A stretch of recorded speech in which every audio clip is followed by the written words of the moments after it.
Graça e paz, irmãos e irmãs.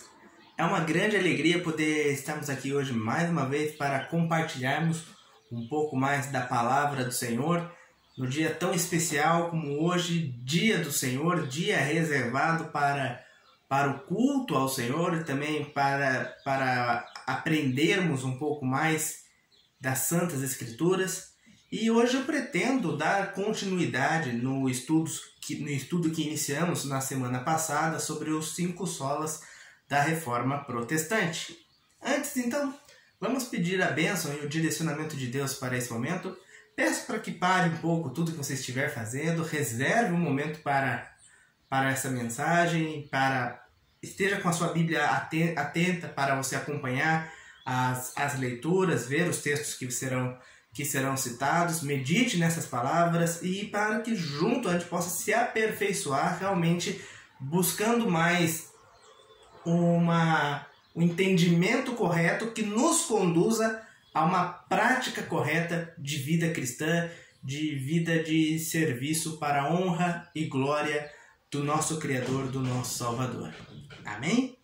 Então, vamos fechar os nossos olhos, vamos falar com Deus nesse instante. Soberano Deus, amado Pai, nós te louvamos e te engrandecemos o nome porque estamos aqui reunidos para teu louvor, para a tua glória e para reconhecer que o Senhor é Deus sobre nossas vidas, ó Pai, que o Senhor é o autor de todas as coisas, é aquele a quem nós devemos toda a honra, toda a glória, toda a expressão de adoração das nossas vidas. Ó Pai, pedimos ao Senhor que fale conosco através da Tua Palavra, fale conosco através dos textos que serão lidos e mencionados, que possamos meditar corretamente, ó Pai, no Teu ensino e que Ele encontre morada em nossos corações, que o Teu Santo Espírito quebre todas as barreiras, quebre todos os impedimentos que nos travam muitas vezes de crer, de confiar e de continuar nos teus caminhos, mas que possamos sempre buscar com humildade e reverência aprender do Senhor para vivermos uma vida que agrade ao Senhor. Por isso tudo nós te pedimos, te bendizemos no nome santo de Jesus. Amém. Amém, queridos. Muito bem, então. Só antes da gente já começar com o tema desta aula, eu quero só responder uma questão que foi posta na semana passada, quando nós falamos sobre sola escritura, né, que somente as escrituras são a nossa única regra de fé e prática. Eu fui questionado depois, me mandaram essa dúvida perguntando onde que está escrito falando que só as escrituras valem. Olha, a palavra toda, praticamente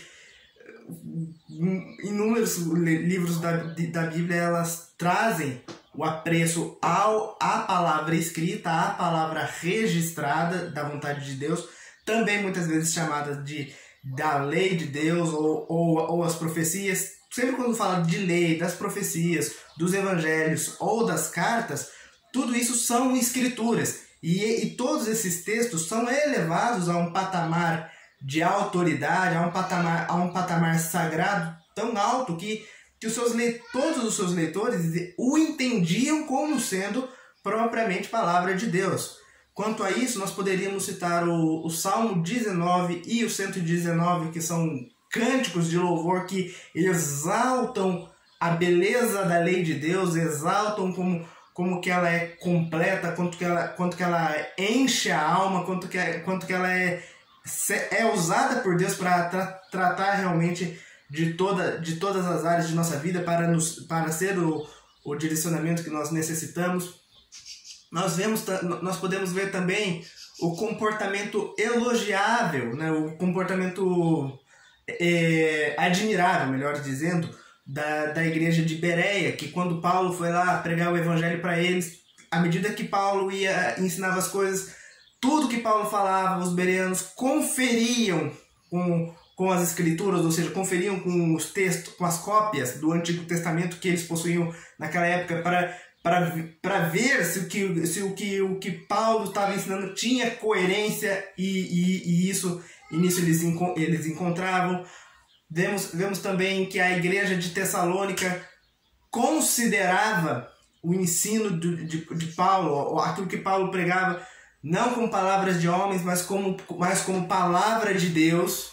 E Paulo se admira por isso e fala que realmente o é, por causa que o que Paulo trazia não era uma tese de mestrado, não eram teorias dele, mas era o ensino que ele recebeu do próprio Senhor, e ele então transmitia para as igrejas. E por fim, um texto que a gente pode citar é o próprio final do livro de Apocalipse, que é o livro da revelação final daquilo que vai acontecer nos últimos dias, como Deus revelou ao apóstolo João lá na ilha de Patmos, né, aquilo que as tribulações que a igreja ainda enfrentariam. E no final é muito importante que o próprio Senhor declara para João que está encerrado, que qualquer um que querer acrescentar ou retirar o conteúdo daquilo que Deus passou para o apóstolo João referente àquilo que ainda iria acontecer, que todas as maldições do livro de Apocalipse, citadas no livro de Apocalipse, recaíssem sobre quem fizesse isso, sobre quem ousasse querer agregar mais coisas ou retirar conteúdo daquilo que Deus já revelou ao seu povo. Então estes são apenas alguns exemplos para como que a Escritura trata, né, da autoridade da própria Escritura. Correto? Muito bem, mas hoje vamos avançar um pouco no nosso tema e vermos aqui um outro sola muito importante da Reforma. Solus Christus, ou somente Cristo. E aí a gente pode começar a se perguntar: qual é o papel de Cristo dentro do Evangelho? Entenderam mais ou menos o teor da pergunta, né? Porque nós sabemos que a igreja ela está fundamentada no Evangelho, né? A igreja existe, né? A igreja ela toma forma pela vontade de Deus e ela é unificada, ela é agregada a partir do Evangelho, a partir do conhecimento das boas novas, que nos une e nos torna um só corpo. Aliás, a razão de nos considerarmos como corpo é por causa do próprio Cristo. É porque entendemos que Ele é o cabeça, que Ele é o Senhor, que unificou em si todos os seus santos eleitos. E aí, então, logo, só nessa explicação a gente já vê que o papel de Cristo dentro do Evangelho é central. Cristo, a pessoa de Cristo, o Filho do Deus vivo, é a imagem central do Evangelho. É dele que se trata todas as coisas. Quando nós falamos em anunciar o Evangelho, quando nós recapitulamos a semana passada, né, falamos da importância das Escrituras, de termos nela a autoridade que paute as nossas vidas, estamos falando do livro que nos fala exatamente quem é Cristo. Quem é o Senhor das nossas vidas? Quem é aquele que pagou o preço para que nós fôssemos salvos, para que nós fôssemos purificados? E aí, mais outra pergunta que podemos fazer: qual é o espaço que Cristo ocupa dentro das igrejas hoje? E por que parece, eu estou fazendo essas perguntas que parecem até um pouco simplistas ou redundantes na visão de alguns, mas porque vejam que se Cristo é o elemento central do Evangelho, é nele que todas as coisas culminam no final efetivamente.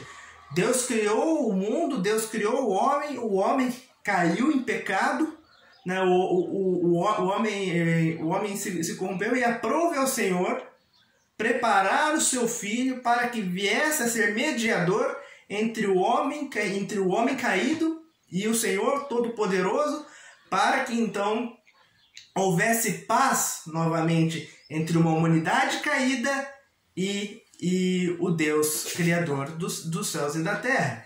E eu falo isso, para muitos pode até parecer notícia óbvia, mas a verdade é que é uma informação que se perdeu dentro do... Como que eu posso dizer? Dentro do que muitos entendem por cristianismo hoje em dia. Aliás, hoje muitos falam de cristianismo sem falar de Cristo, o que é por si só um paradoxo.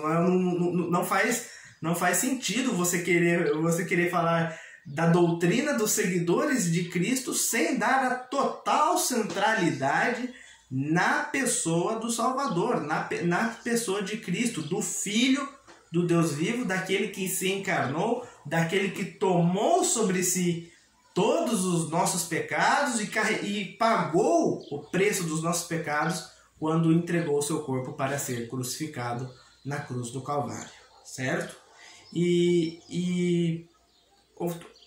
Implementando um pouco mais da ideia, o fato é que as igrejas hoje, elas acreditam que ser igreja é ser um espaço de fé, né? É ser um ambiente aberto para crenças, sabe?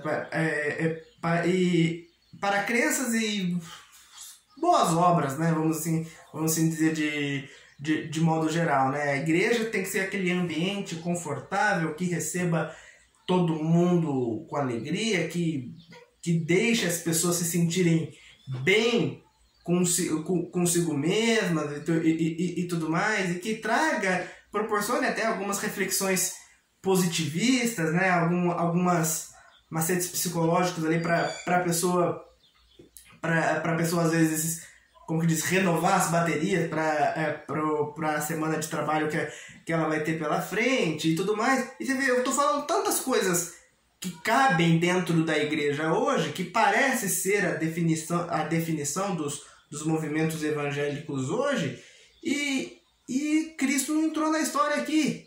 Tipo, a igreja se tornou um espaço onde você acredita em um monte de coisa, você apela para um monte de teologias e confissões positivistas, de práticas de meditação, de relaxamento e tudo mais. Tem até muitas igrejas que falam, né, da confissão de pecado mais como um método de autoajuda e não como uma necessidade espiritual urgente, né? Então acreditam que agindo dessa forma estão agindo com fé, mas tornou uma fé tão ampla e tão rasa que não atinge lugar nenhum. As igrejas hoje se tornaram, acho que seria um centro de meditação, né? As igrejas hoje se tornaram mais um ambiente que gere um bem-estar espiritual. Em outras palavras, igrejas viraram um verdadeiro spa espiritual, né? Porque é para falar de tudo aquilo que de alguma forma faça bem para a alma. E isso está errado.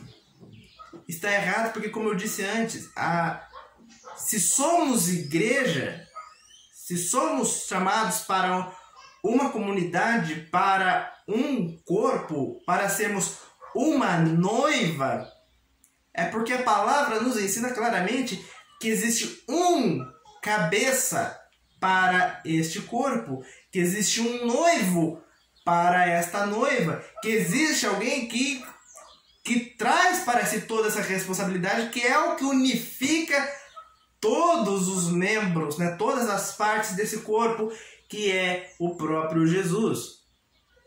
Em outras palavras, a igreja tem dono. A igreja não é um campo de meditação, a igreja não é um spa,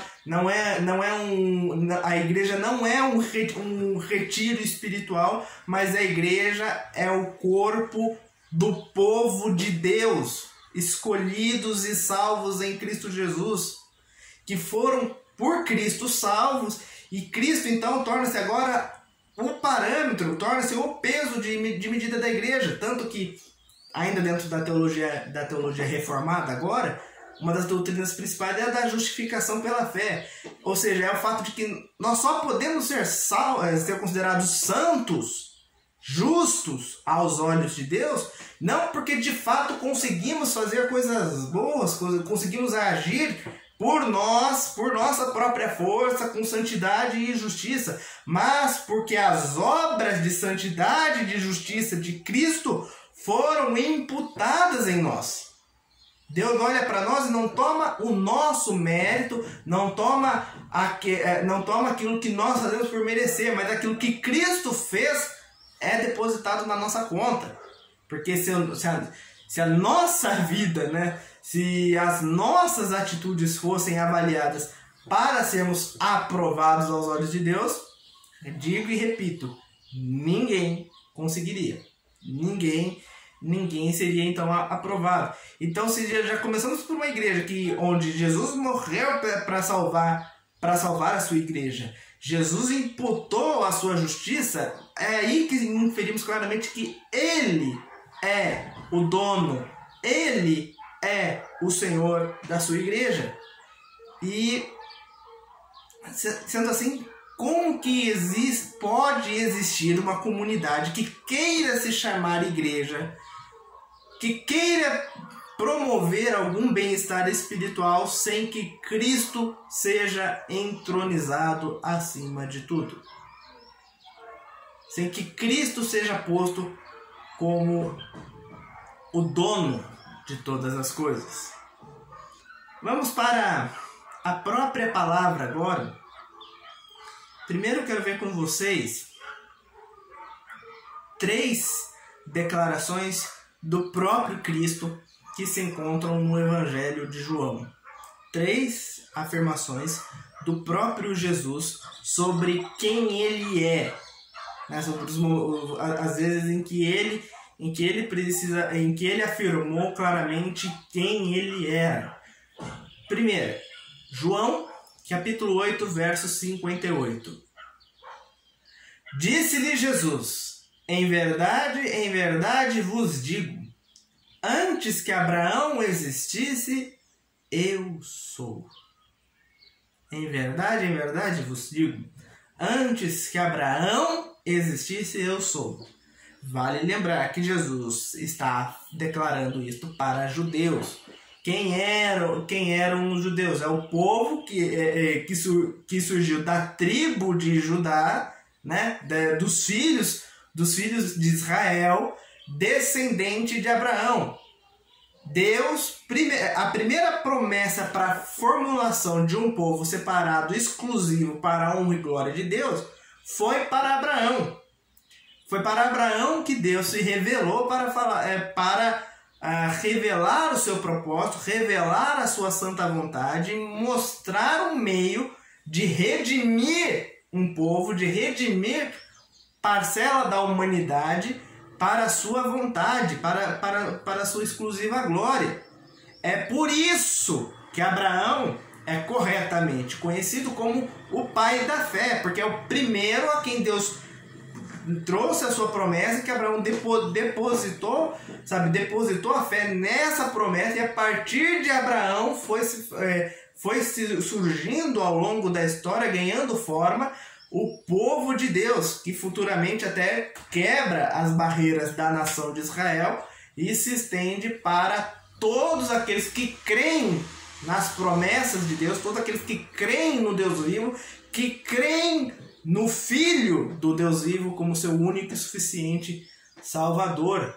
Então vejam que para os judeus que ainda não entenderam direito quem era Jesus, apesar de ter profecias que tratavam a respeito dele, para os judeus que não entendiam ainda quem era Jesus, Abraão era o homem assim, mais venerável de todos. Não que entendessem que Abraão era uma divindade, claro que não. Mas Abraão era considerado como o primeiro, né, é o pai de todos, é o primeiro homem que teve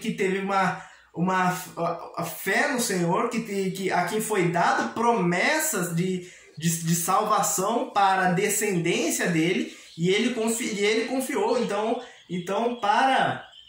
em outras palavras, os judeus acreditavam quem era salvo de verdade. Eram os filhos de Abraão, né? Eram aqueles que fossem realmente os descendentes legítimos de Abraão, porque era o objeto da promessa que Deus tinha dado para eles.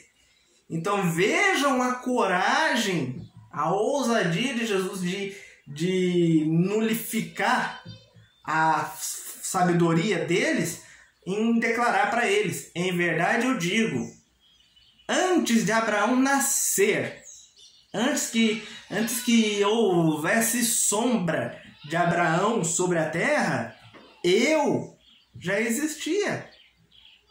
Antes que se ouvisse falar qualquer coisa sobre fé, antes mesmo de Noé, antes mesmo de Adão, eu já existia. Cristo prova que ele vem antes de todos os outros ícones da fé. Ele veio antes de Abraão, ele veio antes de Moisés, ele veio antes do rei Davi, antes do profeta Samuel, antes de todos os grandes nomes, né, que compõem a história da fé, a história do povo de Deus do Antigo Testamento. Antes de todas as coisas, Cristo já existia e já subsistia em Deus perfeitamente pleno, de modo que ele não precisasse de nada. O próprio Evangelho de João também declara no capítulo 1, né? No princípio era o Verbo, e o Verbo estava com Deus, e o Verbo era Deus, e o Verbo era o próprio Cristo. Ou seja, antes que houvesse todas as coisas, Cristo já existia. E já não precisava de nada, porque Cristo tem a essência do Deus vivo. Cristo é o próprio Deus. Cristo, ele é o próprio Deus, ou seja, ele está muito maior do que qualquer outro oráculo ou qualquer outro grande expoente humano que a gente queira trazer para debate, trazer como referência. E uma outra passagem, João capítulo 11, verso 25. Disse-lhe Jesus: eu sou a ressurreição e a vida. Quem crê em mim, ainda que morto, viverá. Eu sou a ressurreição e a vida. Quem crê em mim, ainda que esteja morto, viverá. Falou isso bem no dia quando estavam velando, ainda pranteando pela morte de Lázaro, né? E Maria foi aos seus pés chorar, mas ao mesmo tempo expressar que ela ainda confiava no poder de Deus, confiava no seu agir. E aí Jesus declara, né? Eu sou a ressurreição e a vida. Quem crê em mim, ainda que esteja morto, viverá. Ele é o dono da vida eterna. Ele é capaz de conferir a todos aqueles que confiam nele, a todos aqueles que creem no seu nome, uma vida que não tem fim.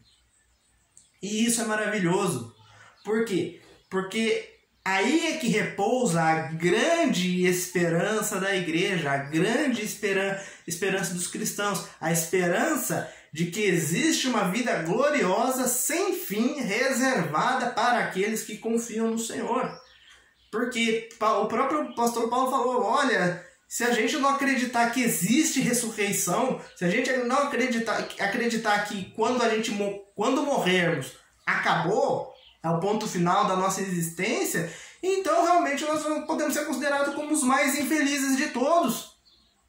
Porque o grande plano do Senhor não é para uma existência corrompida e limitada, como a que hoje nós temos. Deus não criou as coisas desse jeito, antes que julgue. Deus criou o ser humano para ser imortal e para ser perfeito. Mas o homem escolheu pecar. O homem e a mulher escolheram transgredir, e por isso não só se corromperam, como por causa do pecado de Adão e Eva, é que a nossa vida tem um início, um meio e um fim aqui nessa terra. Mas agora nós temos algo maravilhoso. Nós temos a certeza de que em Cristo Jesus a morte não é o fim, de que essa vida não é o fim, mas que o grande plano de Deus, o grande propósito de Deus se revela na ressurreição dos mortos, na ressurreição daqueles que morreram no Senhor, daqueles que morreram com a sua vida, com a sua fé completamente depositada no Senhor. Esse é Jesus, o dono da vida. Deu para entender? Ele é o que ele é e sempre será. Ele é o Alfa e o Ômega, ele é todas as coisas, ele é o dono da vida eterna. É ele quem confere vida aos que creem no seu nome. E para ficar mais claro que isso, João capítulo 14, verso 6, né? Rebatendo a ignorância dos seus discípulos quanto ao que ainda viria a acontecer, Jesus declara: disse-lhe Jesus: eu sou o caminho e a verdade e a vida, ninguém vem ao Pai senão por mim. Eu sou o caminho, a verdade e a vida, ninguém vem ao Pai senão por mim. Cristo é o único e verdadeiro mediador entre Deus e os homens. É impossível queremos ter qualquer relacionamento, qualquer nível de intimidade ou querer alcançar qualquer favor de Deus sem que isso passe pela pessoa de Cristo. E se a igreja claramente se expressa como um ambiente onde as pessoas vão para se reconectar com Deus, para se relacionarem com Deus, para cultuarem a Deus, como qualquer uma dessas atitudes é possível sem Cristo? Como qualquer uma dessas atitudes é possível sem passar pelo único que faz verdadeira mediação entre Deus e os homens? E uma última citação bíblica, ainda que eu julgo muito interessante, que é crucial, na verdade, né? que é o fato de que qual é o espaço que Cristo tem que ter dentro da igreja, dentro do evangelho. Respondendo à pergunta que eu fiz no inicial, Paulo responde, 1 Coríntios, capítulo 1, versos 23 e 24. Mas nós pregamos a Cristo crucificado. Ou seja, falamos da morte de Cristo, falamos da ressurreição de Cristo, falamos da humilhação que Cristo passou por nós. O que é um escândalo para os judeus, loucura para os gregos, que esperavam que evangelho, que esperavam que salvação viesse de modos mais dignos, modos mais gloriosos, através de maior erudição. Não é essa maneira que Deus escolheu se revelar. Mas para os que são chamados, tanto judeus como gregos, lhe pregamos a Cristo, poder de Deus e sabedoria de Deus. Para todos os que são chamados, para todos que querem verdadeiramente conhecer a Deus, andar com Deus, viver para a honra e glória de Deus, só é possível através da pregação de Cristo. Cristo tem que ser pregado continuamente, porque Cristo e a sua cruz e a sua obra, ele em si é o poder e a sabedoria de Deus para o seu povo, revelado para todos aqueles que creem no seu nome. Lembra que eu falei também na semana passada que eu estou pautando essa série de estudos com base na declaração de Cambridge, da Aliança de Evangélicos Confessionais lá dos Estados Unidos, que redigiu um documento em 1996 para refutar o modernismo, para refutar o pragmatismo que está cada vez mais operante no movimento evangélico como um todo, e para refutar as ideias antibíblicas que estavam tanto ferido a igreja, eles voltam a declarar os 5 solas da Reforma. E quando eles declaram solos Cristos, diz o documento redigido em 96 pela Aliança de Evangélicos Confessionais, reafirmamos que a nossa salvação é realizada unicamente pela obra mediatória do Cristo histórico, daquele que viveu, daquele que nós conhecemos, daquele que a palavra nos registra e a história comprova isso. Sua vida sem pecado e sua expiação por si só são suficientes para a nossa justificação e reconciliação com o Pai. Negamos que o Evangelho esteja sendo pregado se a obra substitutiva de Cristo não estiver sendo declarada e a fé em Cristo e sua obra não estiver sendo invocada. Ou seja, se o nome de Cristo e o fato dele ter morrido por nós, bem como a sua vida santa e tudo aquilo que ele viveu não estiver sendo ensinado, então não existe evangelho. Ninguém conhece o evangelho sem conhecer a Cristo. Ninguém vem ao Pai sem ser através de Cristo. Solos Cristos.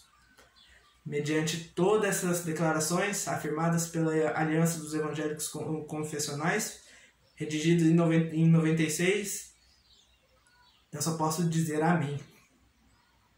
Amém. Que realmente Cristo seja entronizado. Que somente Cristo seja o centro da nossa pregação, seja o centro das nossas vidas. E que por Ele nós possamos realmente conformar as nossas atitudes, todos os nossos pensamentos, submetidos à sua santa e poderosa vontade, por meio daquele que morreu e se sacrificou em nosso lugar, para nos dar vida e nos garante a vida eterna para todo aquele que crê no seu nome. Amém? Vamos falar com Deus mais uma vez. Bendito Deus, amado Pai, te louvamos e te adoramos porque o teu nome é santo, porque o Senhor cuida de nós.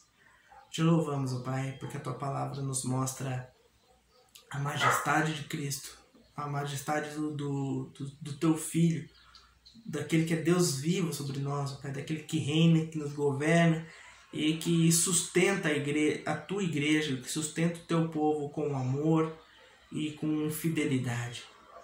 E que possamos sempre nos arraigar a essa verdade, que possamos sempre manter toda a centralidade do nosso coração e da nossa devoção ao Senhor, Pai, ao teu Filho amado, que possamos sempre cultuá-lo e reverenciá-lo da maneira como o Senhor nos ensina, da maneira como o Senhor tem proposto para a tua igreja.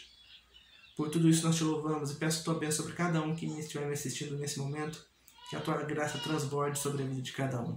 É o que te peço no nome santo de Jesus. Amém, ó Pai. Amém, queridos. Obrigado pela audiência de vocês, obrigado se você assistiu até aqui. Não se esqueçam de curtir a página da Igreja Presbiteriana de Ivaiporã, onde eu atuo como evangelista. Nós estamos de volta com os trabalhos presenciais da igreja aos domingos, tanto na escola dominical 9h30 da manhã, como no culto da noite às 7h30 da noite. Desculpa, a escola dominical 9h30 da manhã, o culto 7h30 da noite. Então faço um convite para você, venha participar conosco. Nós estamos respeitando as regras sanitárias para a boa condução dos trabalhos sem aumentar ainda mais a contaminação, né? Então, para que possamos voltar a experimentar da graça, da comunhão dos santos, possamos nos fortalecer também presencialmente. E se você gostou dessa aula, se você gostou desse assunto, não deixe de compartilhar esse vídeo para o seu amigo, para a sua família, para o seu trabalho, para aqueles que você acredita que precisam conhecer dessa verdade e se aproximar cada vez mais do Senhor. Eu desejo a vocês uma ótima semana, que Deus os abençoe em nome de Jesus.